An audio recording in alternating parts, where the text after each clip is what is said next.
Okay, so there's just a couple of things that I wanted to run through.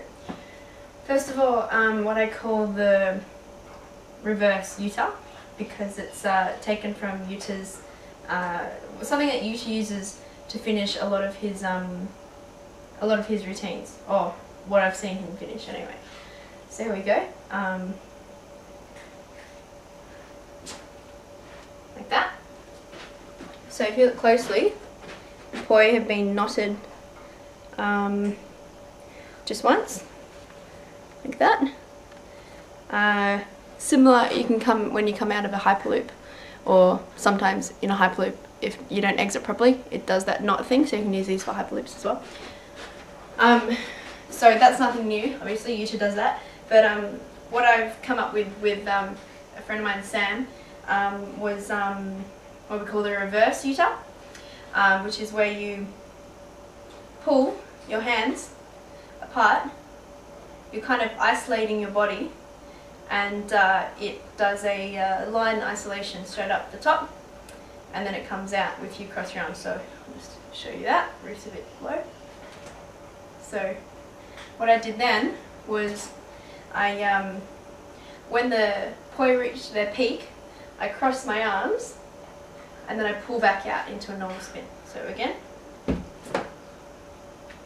So we go reverse Yuta, again. Yuta, reverse Yuta. Just got myself.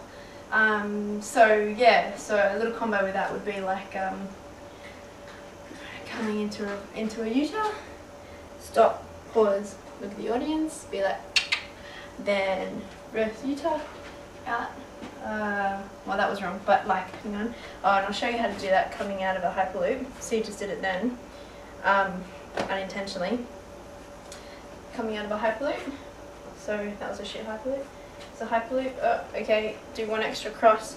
You got to make sure that you don't cross them too much. It's got to only be one knot. So it would be like, okay, I'm not going to do it on call now.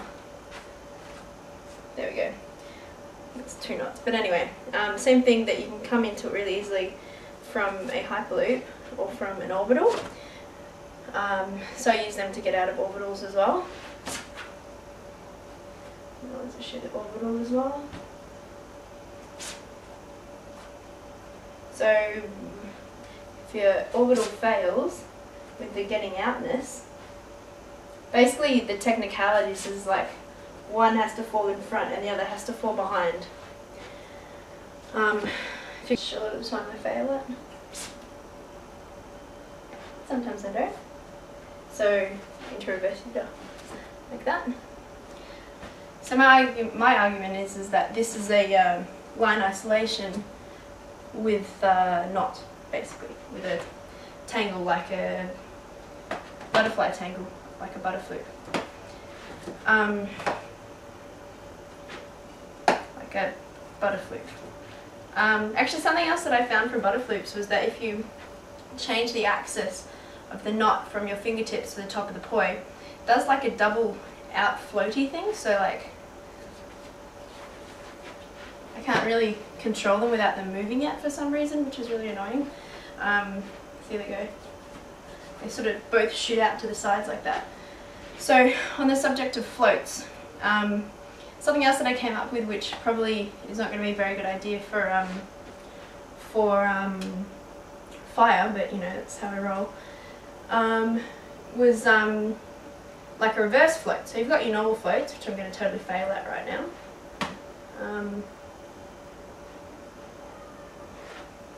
You know, like that kind of thing, which I failed at. But I think it'd look really trippy if you were doing if you did a reverse float. So like that kind of thing. And what I do there is I bring both of my hands on top of my poi. So I'm in a reverse butterfly. Bring both my hands underneath my poi. Try and do this so you can see. Like that, fail like that, and then I lift them up, and then I just go down into normal spin. So do that less shit. Hang on, one more time, less shit. Thanks, Meg. Oh, well, you get the idea. So that's something cool. You can possibly do that like in the way that you can do spiral wraps with fire. I think that you might be able to do yeah, those reverse floats with fire as well, if it was just for a second like that. What's the other thing? Okay.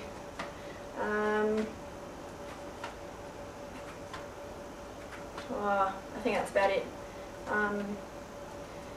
Yeah, if you guys got any feedback, apart from Stuart, you're not allowed to comment on this at all, then that'd be good.